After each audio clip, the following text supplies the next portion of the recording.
Use the bucket tool to color your line art faster. A big mistake I often see beginner artists making is coloring in their line art by hand, which takes forever when they could just be using the bucket tool to do it a lot faster.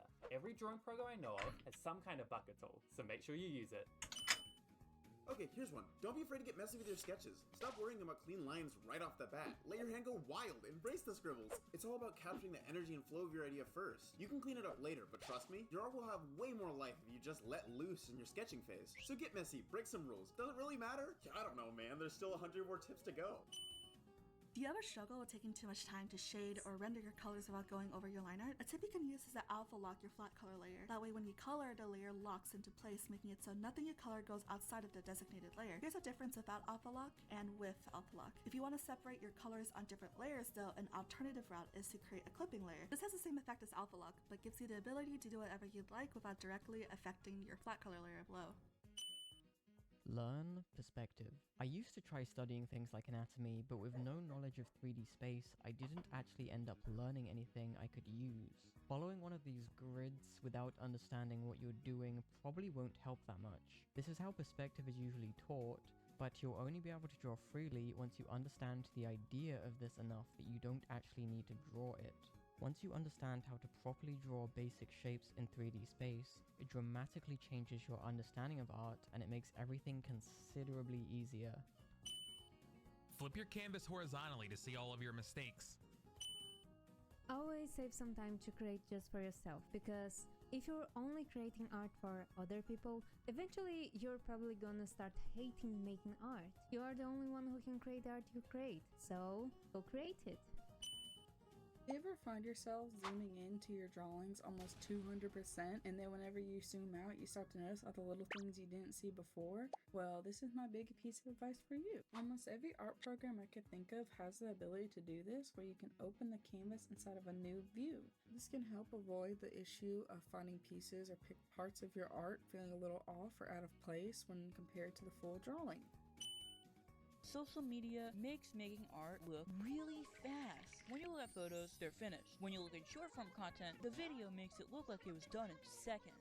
The tip is, art is never usually that fast. That social media stuff, it's all fixed in post. You can think of the real speed of a drawing as kind of a combination between how familiar an artist is with their subject and how many things are on screen at once. The more you take your time, the more you can get a better layer piece and add details. And if you're drawing for fun, there's no reason to rush. Are you trying to use figure drawings to improve your art, but it's just not working out for you? Don't worry, baby girl, I feel you. What you're gonna do instead is something I call the silhouette method. Instead of just drawing the figure how you see, what you're gonna do is you're gonna take a big thick marker, a thick brush, whatever you got, and you're gonna draw just a complete shadow of that figure. What this is gonna do is help you get a fresher look at the shape and form of your model. Good luck out there! If you're struggling with composition, try sketching out different thumbnails first. Essentially, by just doing rough, small sketches, you can plan out posing and placement of objects, value and composition, or even color. You might be surprised, often your first few ideas aren't the best ideas that you can come up with. Your art style. First, object thumbnails first. There!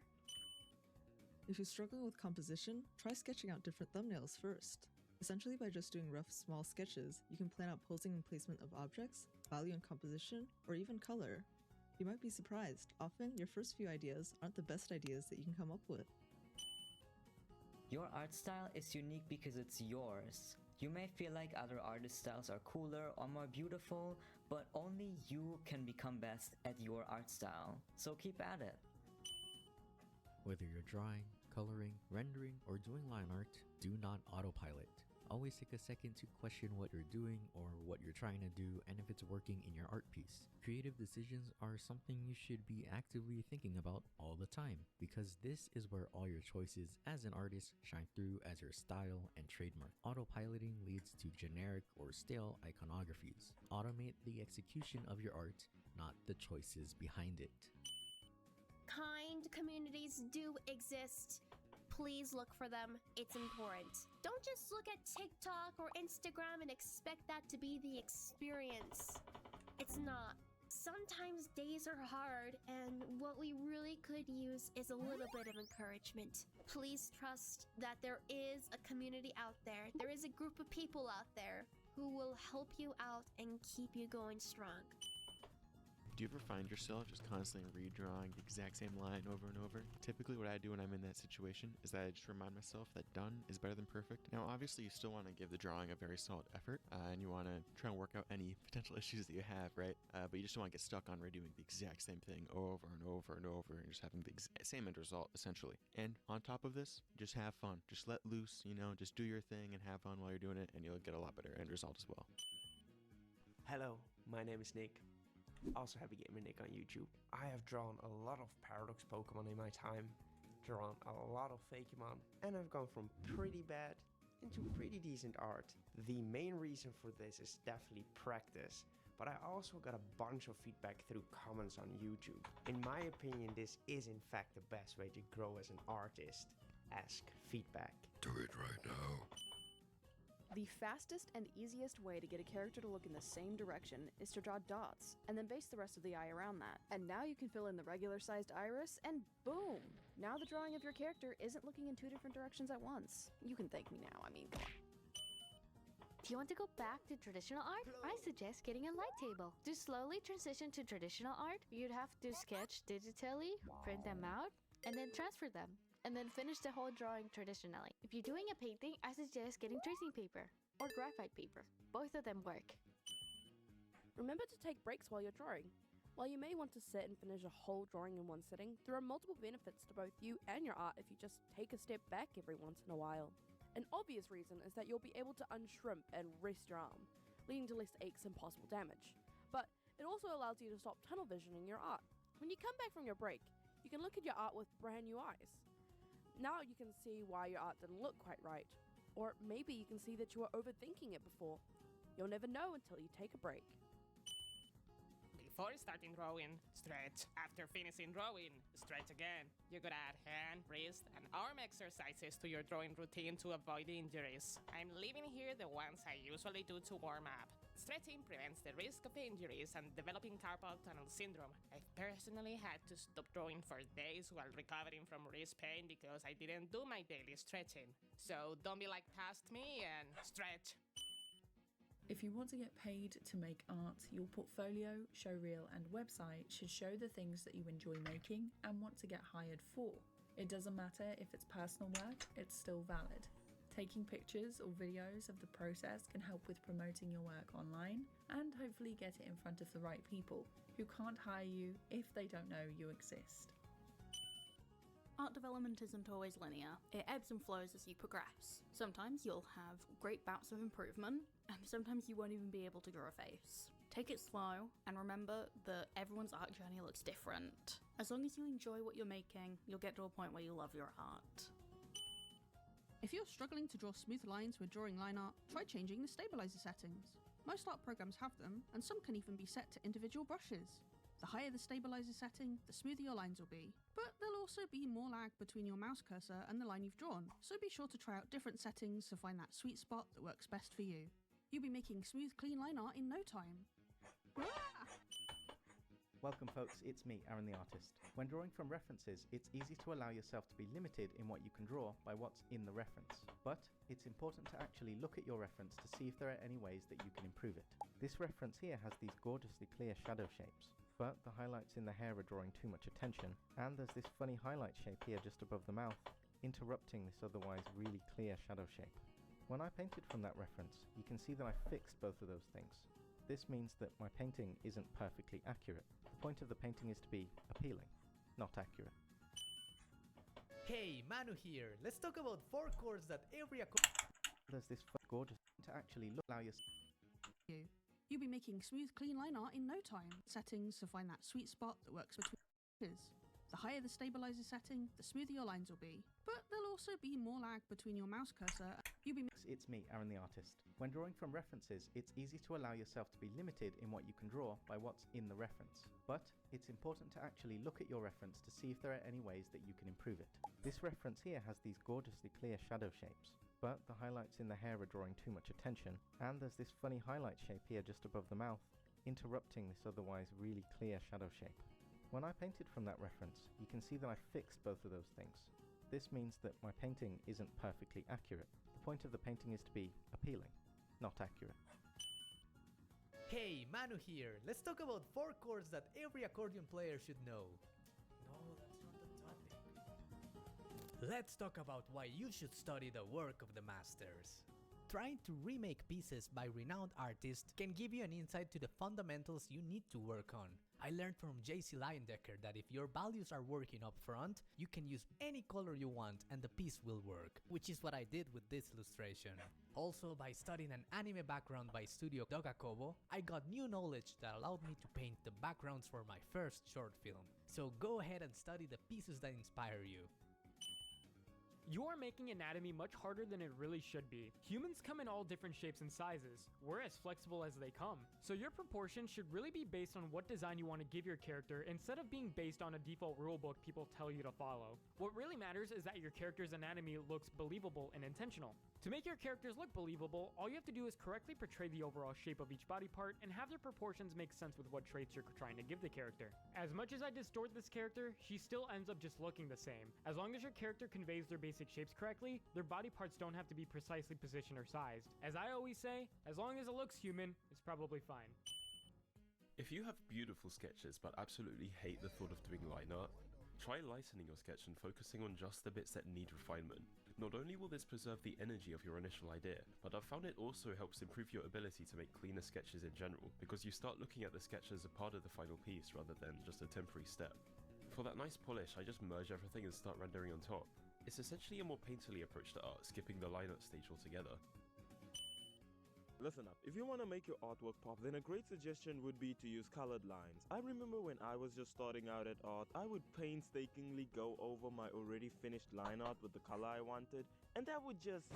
Please don't do this. It makes your colored line art messy and inconsistent. Simply use the clipping masking tool. Clipping mask tool allows you to draw within your line art for a way more consistent result. Just place a clipping mask on top of the layer that your line art is on, and just like that you have some fire colored line art ready to go. Good morning. My name is Derry, and today I wanted to show you some easy ways to create dynamic perspective without worrying about a grid or anything. First tip is to imagine each element of a drawing as a cube. Then, if it's in the background, have it be flat. The closer it gets to the camera, the more you're going to be able to see the top face of it. Let's do one more quick example.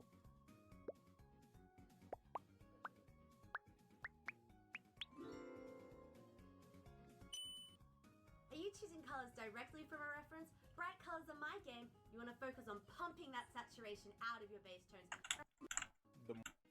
Then, first tip is ways to create dynamic perspective without worrying about a grid or anything.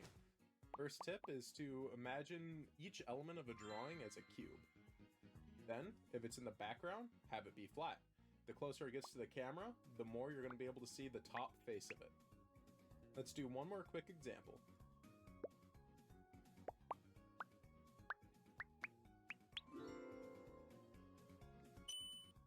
Are you choosing colors directly from a reference? Bright colors are my game. You want to focus on pumping that saturation out of your base tones. See this meteor here? Bam! She's been brightened.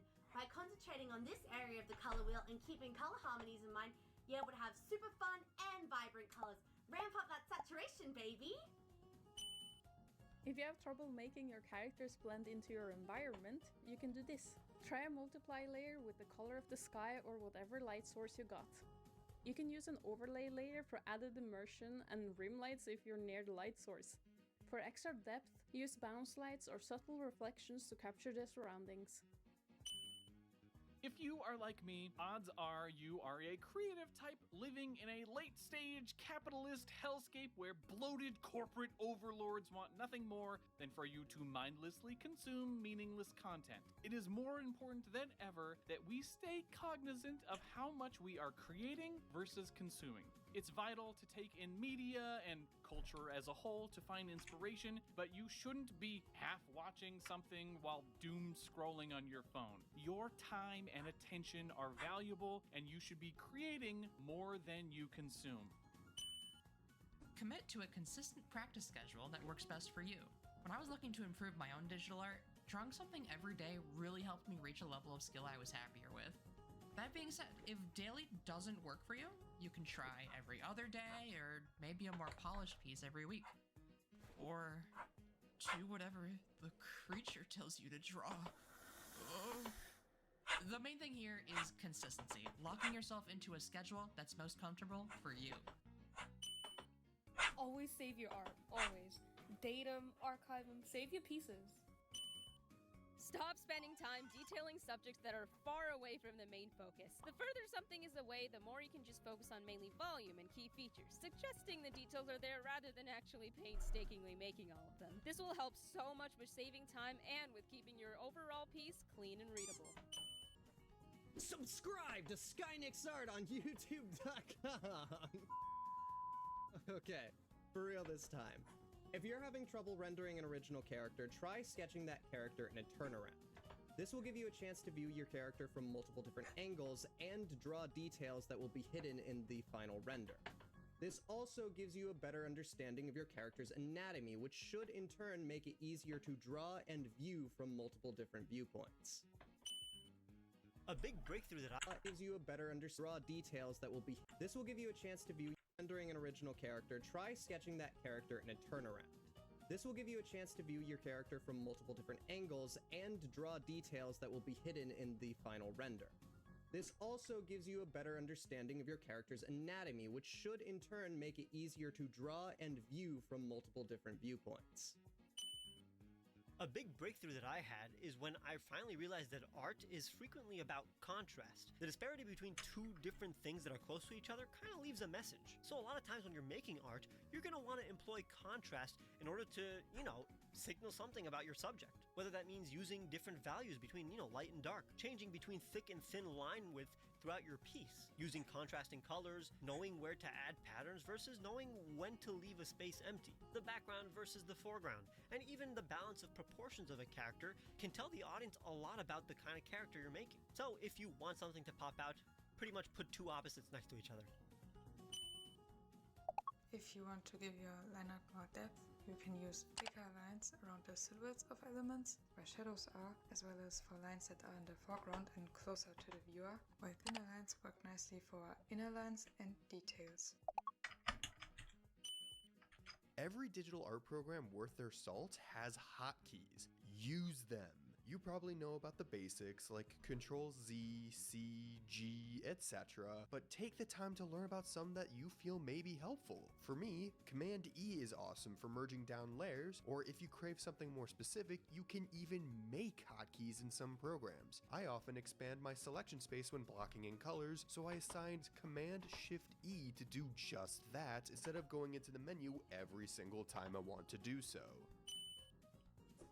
When you first start posting your art online, there's bound to be haters. So when posting your art on the internet or in real life, always remember to not take any critique from somebody you wouldn't take advice from.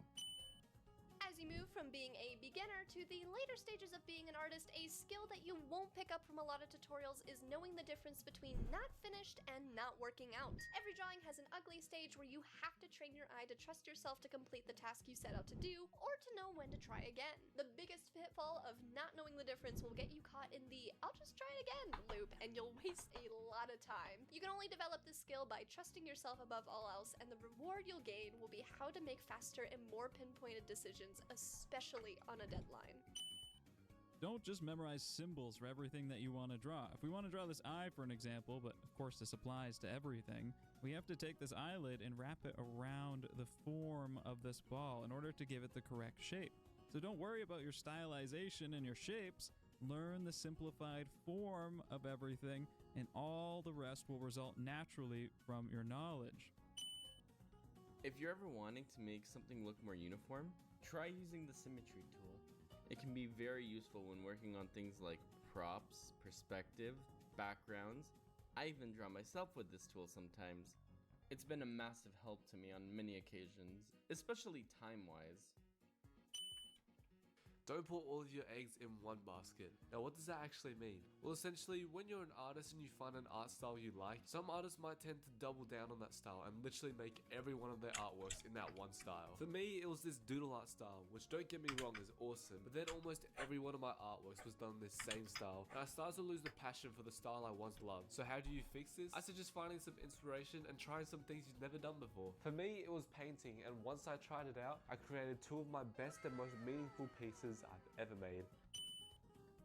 Hey, welcome in, I'm Blue. A good way to elevate your art is through the show don't tell method. Simply put, don't just draw a face or a character, show some emotion or tell a story through your character. Instead of relying on text or a caption, push the expression to where you want it to be. No one wants to pick up a comic book or manga and see a giant wall of text. Don't be afraid to get a bit messy or even make your character look kinda ugly. But most of all, remember to have fun creating the things you love. Poorly planned speech bubbles can not only result in you sacrificing dialogue, but also art. And trust me, I learned this the hard way. In my earlier comic pages, you could always see really awkwardly placed speech bubbles, or just me covering up art I spend way too long on, all for the sake of getting my point across. So a simple hierarchy that I recommend for you to follow instead so you don't end up just like me is panel, text, speech bubble, background, character, and foreground if you have it. It is very important that you are critical of your own work. I am very critical on stuff like my videos, but it goes the same for art. You gotta be brutally honest with yourself, because if you don't like the way something looks, you need to find out why and how you can improve it. It's very important. For instance, this is a drawing I made for a friend of mine. I didn't really like the shading and stuff, and then I made this. It looks better. Not very good, but it's better. The advice I would give to young artists would probably be, don't stress about finding your style right now. A style is not about the look, it's about the process and the technique underneath. Have fun and draw as much as you can. Your style will develop naturally over time. And also, bonus tip, learn to use the lasso tool. It will change your life. If you feel like the colors in your art are looking a little boring or dull, but the idea of studying color theory is really overwhelming and daunting, a quick, easy way to improve your colors in the meantime is to simply shift the hues when shading. So instead of taking a darker version of your flat color, if you shift the hue and value, you can create more variance in your colors and make the piece look more dynamic and more full of life. Instead of leaving your line art black, why not add more color to it? I like to leave the outer line art black. Art, just the look. It's about good. Like the shading, and since something looks, you need to find out why and how you can improve it. It's very important. For instance, this is a drawing I made for a friend of mine. I didn't really like the shading and stuff, and then I made this. It looks better. Not very good, but it's better. The advice I would give to young artists would probably be, don't stress about finding your style right now. A style is not about the look, it's about the process and the technique underneath. Have fun and draw as much as you can. Your style will develop naturally over time. And also, bonus tip, learn to use the lasso tool. It will change your life. If you feel like the colors in your art are looking a little boring or dull, but the idea of studying color theory is really overwhelming and daunting, a quick, easy way to improve your colors in the meantime is to simply shift the hues when shading. So instead of taking a darker version of your flat color, if you shift the hue and value, you can create more variance in your colors and make the piece look more dynamic and more full of life. Instead of leaving your line art black, why not add more color to it? I like to leave the outer line art black, but on the inside make it a dark color of the original color of the painted area. When I started doing this, it made my artwork pop out way more. Hey you! Do you hate drawing hands? Don't hide them. Here is a very simple hand pose to draw when you're struggling to get it right. We can break this easy pose down into 3 simple shapes. A trapezoid, a line, a U shape for the thumb. From here, we can sketch the form on top of these basic shapes. Simply add a little bit of an extra bulge next to the thumb, round off the section where the thumb meets the palm, connect the other side of the finger and draw the little bumps, and then add details as you please. Always remember that hands may be daunting, but they're just like any other part of the body and can also be broken down into simple shapes. Hey, this is Cypher Code. Do you ever just don't want to pick a new color palette? 'Cause save. Perfect time to recycle your old art. Pull up one of your old art in your drawing software, then go to Tone Curve and just play around. I also don't know how this works, okay? You can stop here, but if you want, you can also apply gradient map. With this, you're basically recycling your old color palette to your new one. Now take this and create your new art. That's it. Bye. One thing that many of us do after posting our art is constantly checking how much engagement we get from it. It feels amazing when we get tons of likes and support on our posts. But it's important to remember this. Your artistic value is not measured by those likes, and you shouldn't look down on yourself just because you got 15 likes today and the next artist got 100. You created something, and that in itself is powerful. Just keep doing your own thing and having fun. Your audience will grow eventually, but your drive and passion means so much more than the amount of likes that you get on a social media post. Go to a zoo and sketch some animals. They're constantly moving, which makes it a fun life drawing challenge. If there's no zoo nearby you, then I guess you can go to a cafe or something. Humans are animals too. The retro look. Here's one way to do it. Increase the saturation slightly. Add a gray or paper texture, set it to overlay and reduce the opacity. Then copy the base layer, put it on top and set it to glow. Then also reduce the opacity. Finally, add a little vignette. Here's the difference. Now moving on to the next beautiful artist. Try out sketching and drawing with a pen that you cannot erase, like a fountain pen or fine liners. This way you will improve your observation skills, as you basically only have one try for each line. The biggest advantage in my opinion is you will learn to live with your mistakes and how to integrate them in your drawings. Imperfect drawings have much more character anyway. Do you ever feel like your cell shading is just kind of boring? Well, I have a tip for you. One thing you can do for your cell shading is add a transition tone to the edge of your shadow, just like this. I like to make the line a more saturated color, but there's lots of different things that you can do with it. And it's a way that you can add interest to your cell shading without too much added work. Another thing I like to do with this technique is to add a transition tone to my lighting spots as well, and I think it adds a really cool effect. Hey there, Bears, I'm Strawberry Stab Wound. Allow yourself to have other hobbies. You're not betraying art by liking other things, I promise you. In fact, it's better for you to branch out. You can gain so much inspiration in new ways just by having other hobbies. For example, if you make clothes while also being into art, you'll be constantly observing folds and you'll understand the fundamentals and how they're made, which can contribute to it looking more realistic when you draw them. You're not betraying art by embracing other things. As artists, we yearn to create, so why only restrict yourself to one thing when there's so much more you can do? Get into dance, singing, or any other art. There's so much for you to embrace. Hi there, it's wonderful to meet you. I'm going to show you my favorite trick that will instantly boost the vibrancy of your colors. And it's super easy to do in any drawing program with layers and blending modes. This works especially well if you use multiply layers to shade your artwork. Without this trick, this is what my colors look like. Looks pretty dull, right? Well, all you have to do is grab your multiply layer and duplicate it. Simply grab that multiply layer you copied and change the layer to an overlay layer. After this, I'll play with the opacity and multiply layers until I'm happy with the intensity. But yeah, that's all there is to it. If you'd like to challenge and hone your creature design skills, try to avoid using human/humanoid anatomy. I'm not saying none of your creatures can have human anatomy, rather it's both beneficial to your mental library and helps with creating more believable creatures. Foreshortening is a pretty difficult thing to draw, but there's an easy way to think about it. Foreshortening is what happens when an object appears to get shorter as it faces the viewer. Limbs always move in an arc. More specifically, they follow the path of a circle. A circle in perspective becomes an ellipse, so the body will follow the path of an ellipse. To accurately draw foreshortening, you first have to place the shoulder joint and draw the arm in side view. The length of the arm becomes the radius of the circle, so using that radius we can draw an ellipse, and then all we have to do is place the arm wherever we want on the ellipse. When establishing colors on your character, does this seem off? If so, try this trick. By making another layer, color dropping gray, black, or white, and setting the blend mode of that layer to color, you make it so everything below that layer is grayscale. When doing this, you can see the contrast between your values.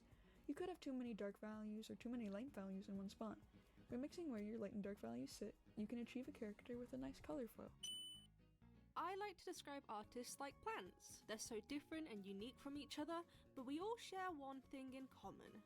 Water. It's the need for water. Us artists spend hours on our pieces, and you cannot be spending it shriveling up like a withering sunflower, okay? You are not a withering sunflower, you are a thriving one. Just follow my helpful abbreviation, DRINK. D really wants you to drink water. Let's face it, almost everyone is overstimulated and goldfish-brained. Nowadays, most illustrations that grab your attention are highly detailed. But look at your art. It's like I need to watch Subway Surfers. Here's some tips to easily add more detail to your art. First, let's add variation to the silhouette and shapes. More dimension to the line of termination. Tasty subsurface scattering. More color adjustments. And look, we have a happy little anime girl. When it comes to the multiply layer, I never like having the multiply layer opacity up to 100 or anything below 20. I think that it just makes it look really bad. In my opinion, I like having it around 30 to 50. I think that's a good amount. You can get away with 60 to 70 or 80 if you want, but in reality, I just like keeping it in between. Then when it comes to the colors, for the shadows, I never like using a gray just because it looks dull like that. I like having more of a more bright color for the shadows, just so it looks much nicer and it pops. Hi, hello, it's Akari, and do you feel your art is boring? That's a mood right there, but worry not. Trying custom brushes can help. It can spice up your line art with texture or give you different results on your shading. Also, they can sometimes work as stamps, so you don't have to draw that lace pattern over 10 different times in 10 different places. Trust me, I felt that pain. And even better, you can find them for the low price of free. Now that's economics. You can achieve various effects with them and save tons of time. Just Google custom brushes for your program, and there should be plenty of sites like Gumroad that give them for free. Listen up, artists. When you finish a drawing, make sure you double check it before you make it public. Look at it in a mirror, post it to yourself privately, have friends double check it for you, because trust me, once you post that drawing, you're gonna end up seeing something you missed that you wish you could go back and fix. This is my drawing, and this is the same drawing. The only difference are the textures that I used. So if you think your drawing is really bland, it might not be because of your drawing skill issue, but how you present and give off an impression to your audience. Using textures can enhance and enrich your colors so it's more layered and rich. I actually use a lot of brushes here. Besides textures, using tone colors with a multiply layer can set the mood, and don't forget to use filters if you want, and you can also use contrasting colors as highlights. It's mostly trial and error, so don't be afraid to try. When you want to create nice and iconic looking character designs, the main thing that we want to keep in mind is going to be ratios. Why ratios? Well, ratios cover basically every single design fundamental. So that means a little bit of something, a lot of another thing. So for example, mostly one color, a little bit of another color. Mostly organic, somewhat inorganic. Mostly simple, somewhat complex. And mostly gentle, kinda creepy. I did not choose this number. This number chose me. It is my destiny. Anyways, what's the one thing you can draw to practice textures, colors, and shape language at the same time? Food items are great because they have tons of variety in all these subjects. Plus, they're very forgiving to draw and easily access in your daily life, making them the perfect subject matter for casual sketching, especially if you're sick of drawing three-quarter heads. Know your worth. As if cheapskate clients weren't bad enough, artists are notorious for undervaluing their own talents. So many creative types feel hesitant and guilty about wanting to be paid for their hard work. You think plumbers feel guilty about getting a paycheck? Never feel pressured or obliged to take on work that you don't think is giving you what you're worth. Remember, people hire you to draw things because they can't do it themselves. That inherently means your time and your skills are valuable.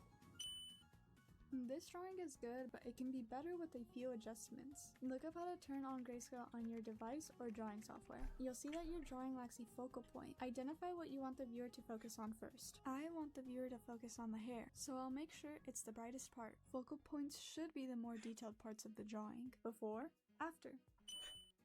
If you're having trouble with finding a good reference for your drawing, I highly recommend using Design Doll. You can easily pose and edit the doll to your liking, making drawing easier.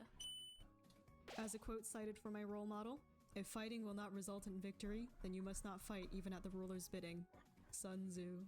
Art of War. I think one piece of advice I would give to artists nowadays is don't value your hobby, your art, based off of how much other strangers and friends think of it. If art is your hobby, then value it on how much you're enjoying it. Make drawings that you think are awesome, make drawings that you think are dumb, just have fun with it. There's no winning when you base it off of how other people think.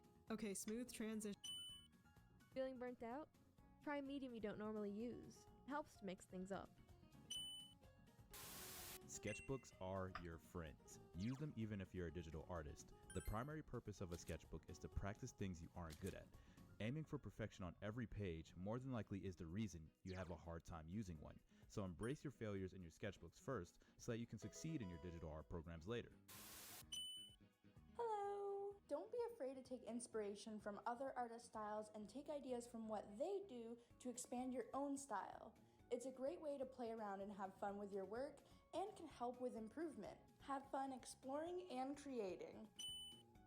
Hey, what's up? The name's Shacking Tunes. This is a digital art trick for shading. I use it all the time. It revolves around utilizing the magic wand tool. Doesn't matter Photoshop, Clip Studio. Here's the settings for both. All you're going to want to do is select the color that you wish to shade, and not only is that color now selected, but every instance of it is also selected. You can now apply shading, screen tones, literally whatever you want to it, and the best part is you cannot draw outside the lines. Super helpful. Use the grid function on digital programs to help measure proportions and placements. Your eyes will trick you into thinking that things are even, so just checking in using the grid makes sure that you're right.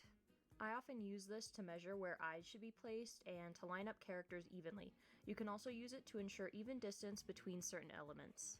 For traditional art, you can place grid paper under your drawing using a light box. Use your tools to your advantage. This is a tip for my traditional artists out there. I'm talking a nice sketchbook.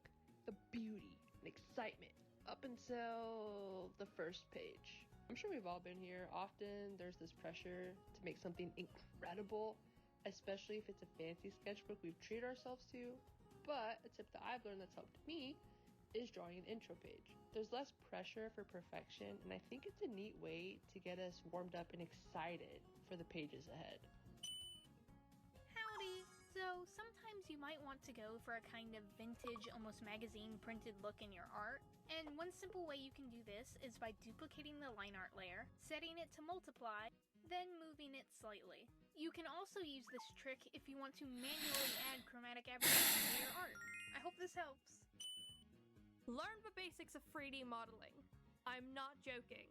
Looking for a really specific prop you just can't find into your art. I hope this helps.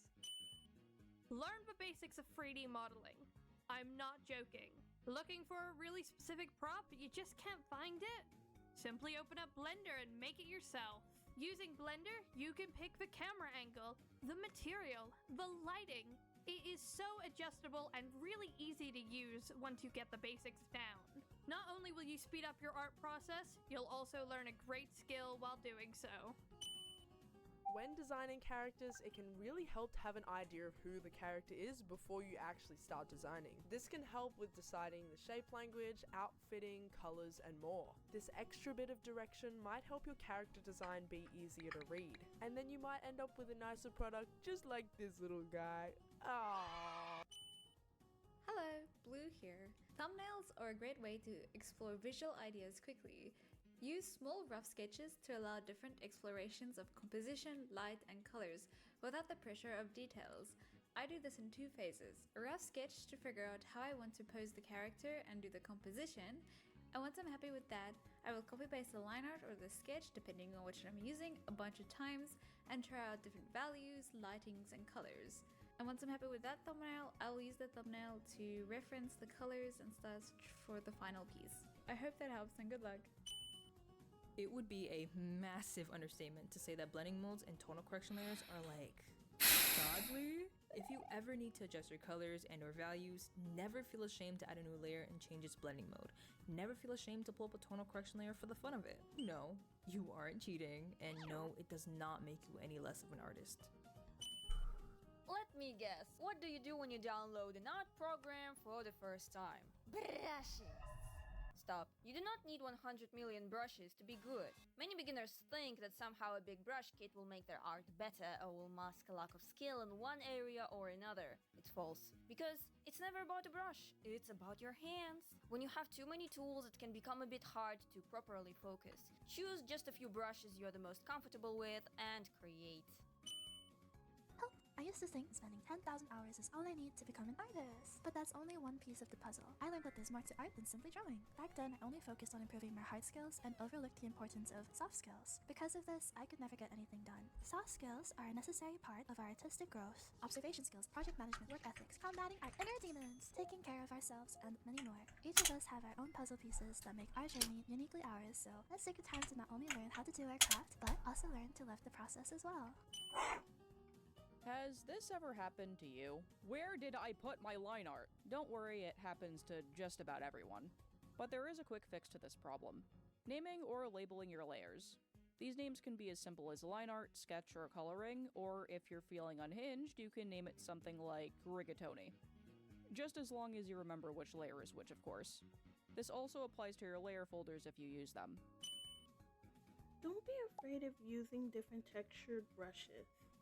Sticking to your round brush or airbrush can be easy, but using a new tool to replace those brushes is so much fun. And you can create cool pieces like this, or even this. Anyways, always step out your comfort zone and try something new. Choo!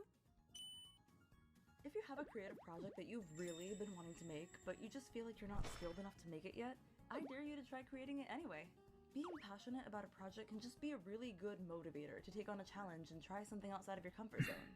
You'll learn a lot throughout the process, and you'll get to work on this project that you've been really excited about.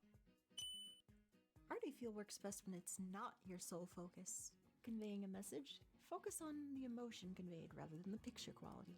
Whenever digital art feels more like a slog, learning a different art and if you have a creative project that you've really been wanting to make. Anyways, if you have a creative project that you've really been wanting to make, but you just feel like you're not skilled enough to make it yet, I dare you to try creating it anyway. Being passionate about a project can just be a really good motivator to take on a challenge and try something outside of your comfort zone. You'll learn a lot throughout the process, and you'll get to work on this project that you've been really excited about. Art I feel works best when it's not your sole focus. Conveying a message, focus on the emotion conveyed rather than the picture quality. Whenever digital art feels more like a slog, learning a different art form can help break up the monotony. Staring at a canvas for 8 hours straight because you got art blocked and your butt feels like a Minecraft super flat world? Well, it helps to go outside and go for a walk. It quite literally gets the creative blood flowing. Even career-wise, not doing solely art doesn't make you any less of an artist. If anything, it broadens your canvas of life. It's somewhat frowned upon, but forms of tracing dynamic poses, hands, and body parts can help you understand the anatomy and strengthen your memory. The best way you could do this is by tracing people or yourself to understand the body. So my tip is, don't trace art. Trace humans and use yourself as the reference. If I had to give one piece of advice to someone who wanted to get better at art, it would be to learn the importance of shapes in art. And I don't necessarily mean shape language and like conveying feeling through shapes. No, I mean breaking things down into their simplest forms. If you can do this, life gets a lot easier when it comes to art, just because rather than having to know how to draw a whole range of things, you only need to really know how to draw the shapes that would make up whatever it was you were trying to draw. It also helps when it comes to stylizing your art, as if you have less shapes, you'll end up with a more simple style, and if you add in more shapes, your style will be a bit more complex.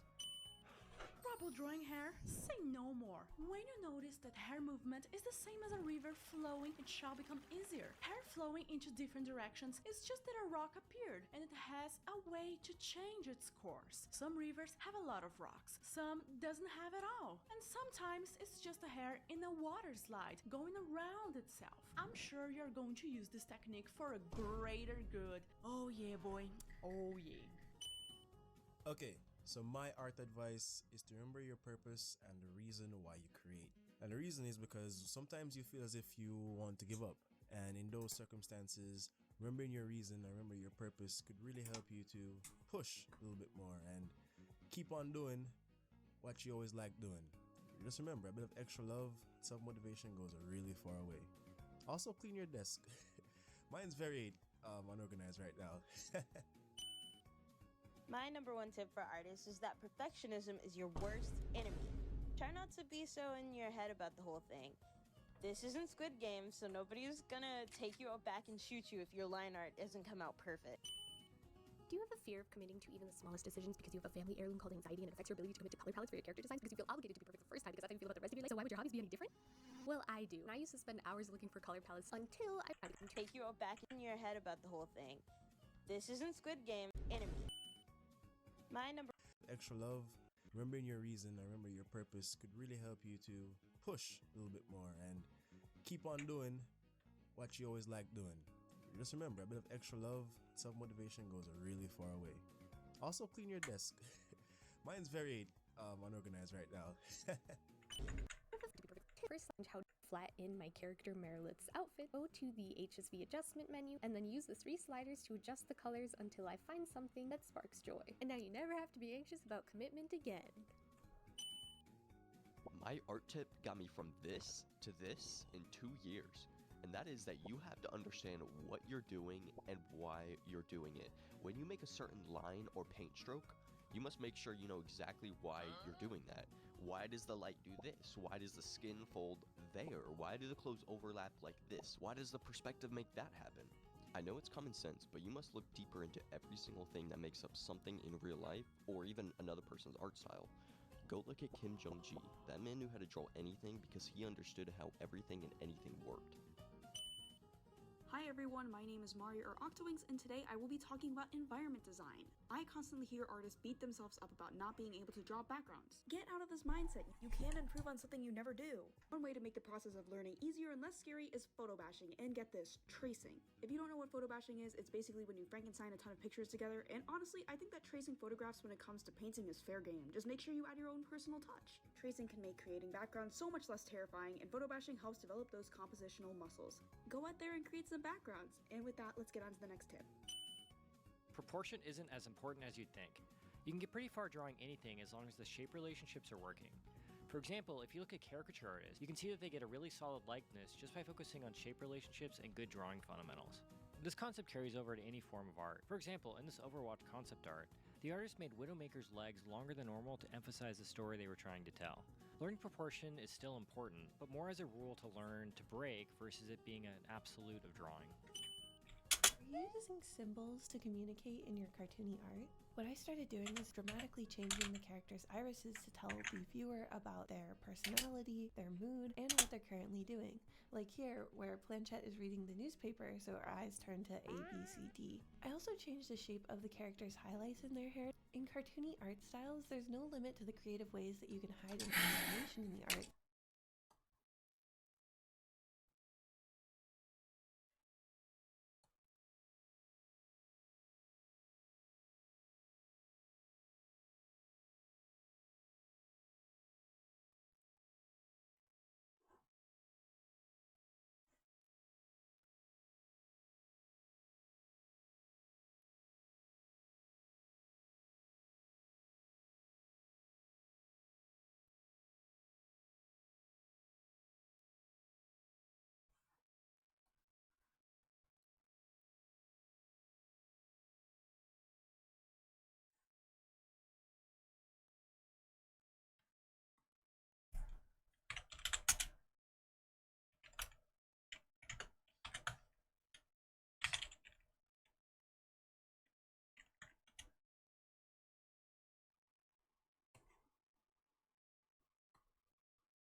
Macron, Macron.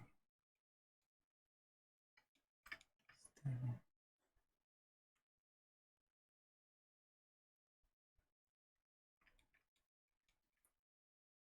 There you go.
later, later, later, also.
seriously infraspinatus.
Mm.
What mean?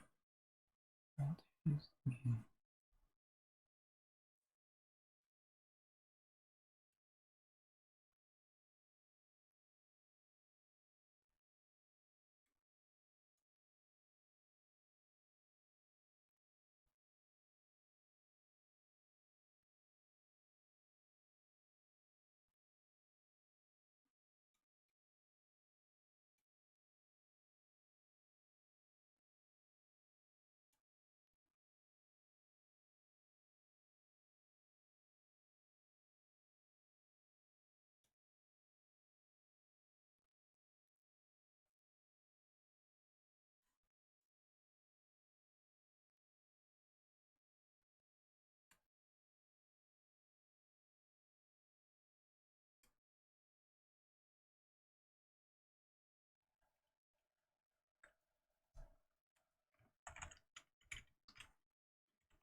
Increment, decrement.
Hmm.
What's this?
and update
Hello, it's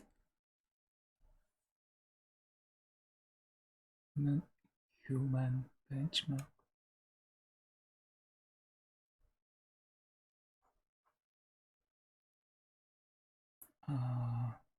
Visual memory.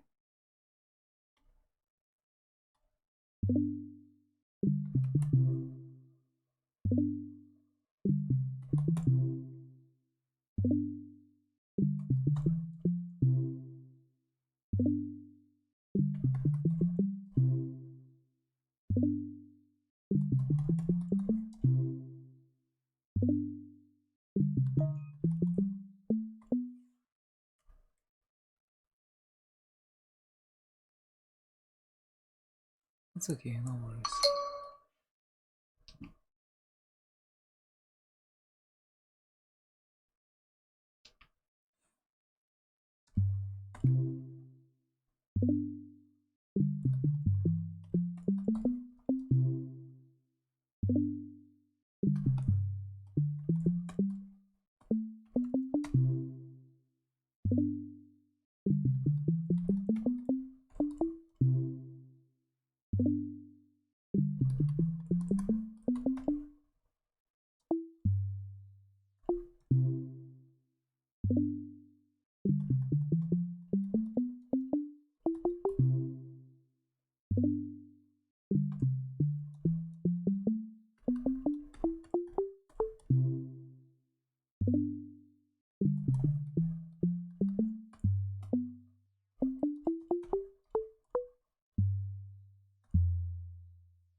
Long head of triceps.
Since realism isn't really the goal, so don't forget to be creative and utilize the medium to its maximum potential.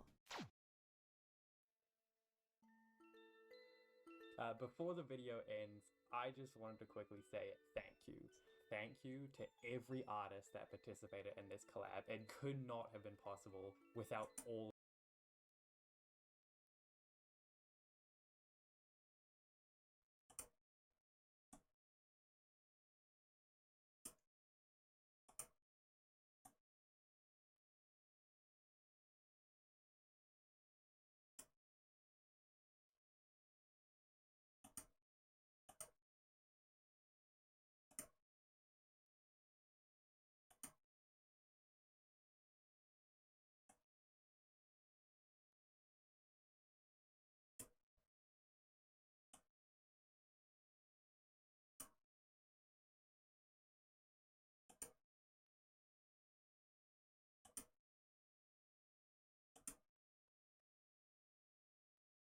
Okay, I want to show you how to learn to flip using 3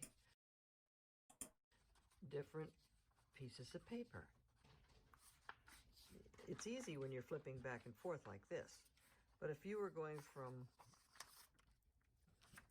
1 to 3 and you want to be able to do number 2, then you have to be able to flip back and forth and see the number 2 one and be able to see the number 3 one as well. Because when you're drawing and doing an in-between, you have to draw on the top and do the number 2 one. So this is the way you learn to flip, the way the animators do. You hold it with the ring finger and the middle finger holding the middle page, and the index finger and the thumb holding the top page. And that gives you the ability, if you learn this habit of going 1, 2, and then separating those fingers so that you can see the number 3. 1, 2, 3. 1, 2, 3. 1, 2, 3. 1, 2, 3. And you see my fingers just, they have to learn the positions. They have to learn how to do it. It's like playing the piano or learning chopsticks. 1, 2, 3. And you can just practice that over and over again. 1, 2. Now that's easy. It's the 3 part that's hard, where you have to separate these fingers so that you can see the middle, the 3 drawing. 1, 2, 3. 1, 2, 3. After a while, it gets to be second nature, and you won't even think about it. It's like riding a bike. You learn how to do this. You see, 1, 2, 3. It's a motion you have to get used to, and it's a new habit that you have to train your hands to do so that it becomes second nature. And the way I've put these papers here so that you can remember the direction that the ball is going to go down. 1, 2, 3. 1, 2, 3. So you have to practice that over and over again till you get the hang of it. It's very useful. And I hope this helps you. And something I want to point out. Do you notice that between 1 and 3, it's not a straight in between. It doesn't change shape exactly in between this shape and that shape. And that's because when a ball falls, it doesn't change shape on the way down. It only changes shape once it hits. And that's another good point. It goes 1, 2, squash. 1, 2, squash. So that's something as well to keep in mind when you're drawing something. And the reason why I only have these 3 drawings is just for the purpose of training your eye to remember, what direction am I going in? Am I going up or am I going down? You remember you're going down because it's not changing shape yet and doesn't change till it hits. And that's why it's easy to remember with this particular exercise. The ball squashes when it hits. So 1, 2, 3. 1, 2, 3. Practice those hand positions, and you'll be able to learn the way real animators do flipping. And that's what real flipping is. Hope that's helpful.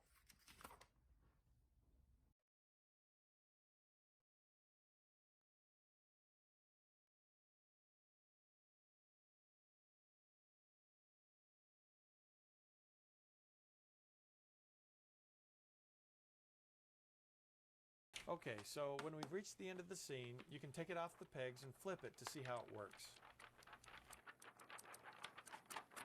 Looks pretty good to me. I think we're ready now to shoot a pencil test and show it to our director to get a reaction.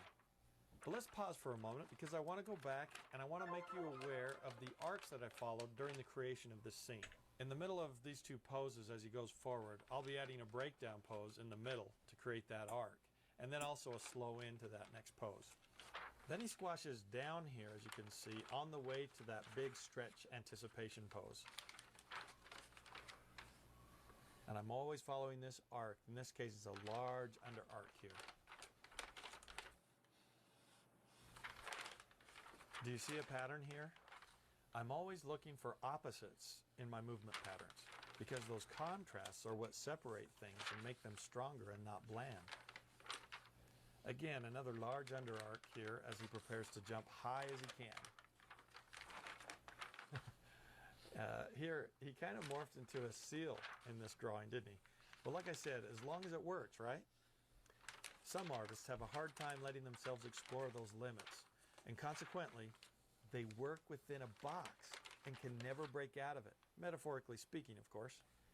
This last arc path, I chose to have him do an over arc as he lands, and then swings over and overshoots before settling into that final position.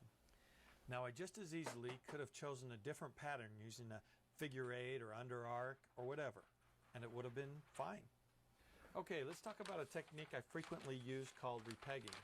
For instance, if you have a drawing that you want to rotate to a different angle, or in this case, you want to put the drawing on a higher arc path for the jump, you can reposition them by repegging. You just take that drawing off the pegs and reposition it to a new desired position, and then tape the top so it doesn't move.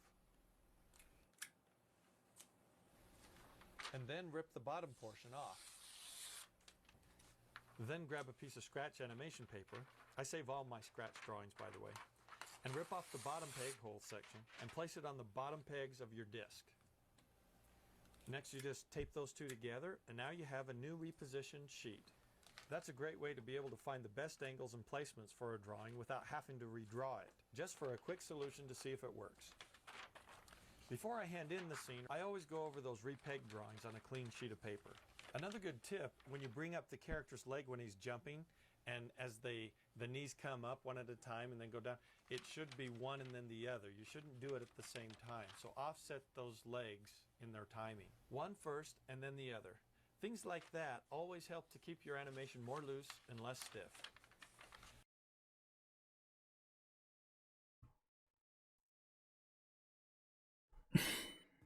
Use the bucket tool to color your lineup.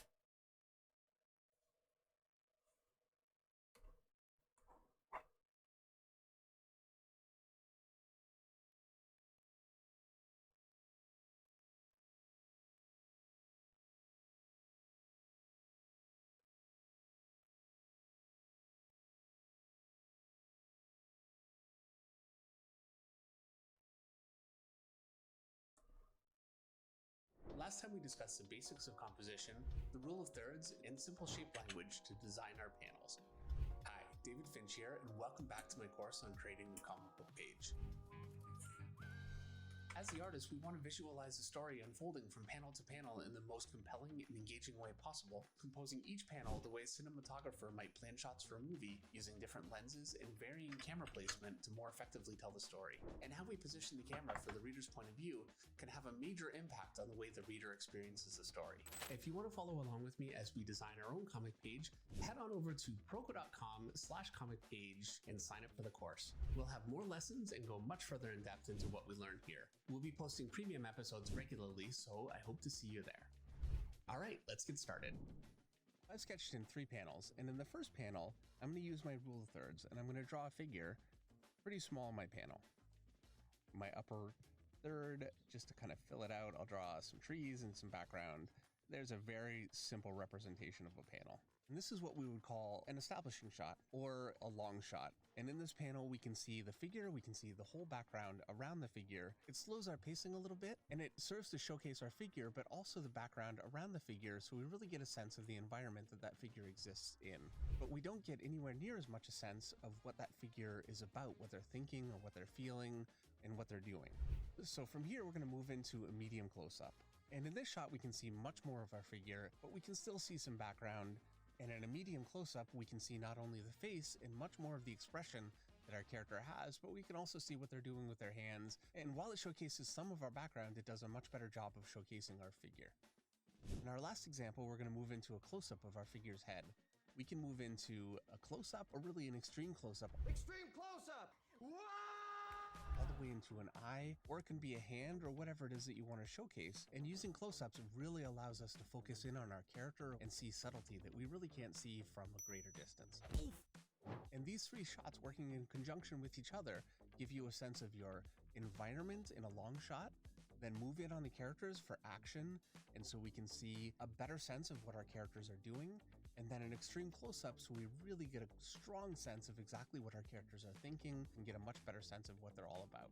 And you'll notice if you read comic books or watch movies that you'll always see a shot, whether it's at the beginning of a scene, the end of the scene, or the middle of the scene, where we really pull out so we can see the environment that our characters exist within. Then we move in on the characters, and then we move even closer so we get a real sense of the emotion behind the scene. Finally, we need to talk about point of view. In my first panel, I'm going to be looking up at my figure, and so I'm going to see the figure from below, which means that I've got a horizon line that's well below my panel, and that would represent my eye line. My viewer is actually looking up at the figure. When you choose a low angle and you look up at a figure or a building or an object, it makes that building, object, or figure large and imposing and even looming. And for a powerful hero or for a villain, it's a very effective technique to make them look larger than life. In my next panel, we're going to do the exact opposite, and we're going to be well above our figure, and we're going to be looking down at them. And it's essentially the same figure, just drawn from a different angle. And it makes them look diminished and a little smaller, and it's a way to make a figure look maybe even oppressed or sad. And it's something that psychologically can have an impact, even if they don't understand that you're using these techniques to garner that reaction. Our last example is a profile, and it's a straight-on shot, and it gives us a very stoic, solid, quiet kind of a panel. Not only is it important to know that you can create a different emotional impact using different angles, but it also helps to vary your storytelling so you don't have the same shot from panel to panel to panel, which can become very boring. Hey, FYI, David's course is currently 20% off for the Black Friday sale. Go to proco.com/comic page and use the code BLACK20 to get the discount. And so an example of a page done that way, what I have here is a perfectly serviceable page. It works, the storytelling can flow, but it is outrageously boring. And so let's do that same page again. And I'm going to start with the same panel that I did in the first version. It's a medium shot of my figure. And now in my second panel, I'm going to show my other figure, and I'm going to zoom in much closer so I get a much bigger shot of his face and see subtlety that we really can't see from a greater distance. And now in my third panel, I'm going to show both figures. I'm going to show them from above. Figure's got his arms crossed. My other figure is looking at him, gesturing, very quickly drawn just to establish my figures on the page. And so for this one, I've pulled out, and it's a much longer shot, and I can see my background around them, whatever it happens to be. And now in my last panel, I'm going to come in behind this character's head. Maybe I'll even silhouette it, and we'll see our first character. And so we get a two-shot like this. And you can see that in this example, I've changed up my sizing quite a bit more. I have just a medium shot here, and then I've closed in much more with a larger head, and now I've zoomed out much more here and moved my camera so you're looking at the scene from above, and it gives you a different perspective and just changes things up. And then in the last panel, I've silhouetted a head in the foreground and included both figures in the scene while focusing on my original first figure. And it just makes it a lot more visually interesting, and you really want to think in terms of this for all of your pages. You want to move the camera around, zoom in, zoom out. You want to have bigger shots, smaller shots, and juxtapose those with each other to keep things more visually interesting. And now there's one other major pitfall that's very easy to run into with your storytelling if you're not aware of it going in, and that is the 180 rule. And all that is, from overhead, I'm going to draw a line, and I'm going to draw an arc around that line, just about like this. And what this line represents is the limit of where I can put my camera. Now I can put this line anywhere, but generally speaking, you want to keep it to one side of whatever it is that you're showing. And so that means that I can put the camera here and look at the scene this way. I can put it here, anywhere along here. And really, it's not just a line. You can call it like a half a sphere. Here's my figure. And so I could visualize my scene all the way from the ground, all the way from the top. What I want to avoid though is putting the camera over here. And so let's take a look at how that works by drawing a couple of panels. And so in panel 1, I've got my 2 figures. I'm looking at it from about this level, and I'm looking directly into the scene. And I could have chosen for this first panel any viewpoint I wanted. I could have went directly from the top all the way to the floor. It really doesn't matter. But the point is that I've picked an angle once I've drawn my first panel. And to make this easier, I'm going to make one character light and another character dark, just so we can track the characters as they go into the next panel. And now in my next panel, I'm going to draw my same 2 figures again, and now this character is dark, this character is light. So what's happened from above, I was viewing the scene from this side, this arc, and what I did is I just moved the camera over here. And so visually, what you see is a flipping of your characters. It looks like characters have just instantly moved in a scene, as opposed to just moving the camera. If you want more lessons from David, check out his course at proko.com/comic page, where he teaches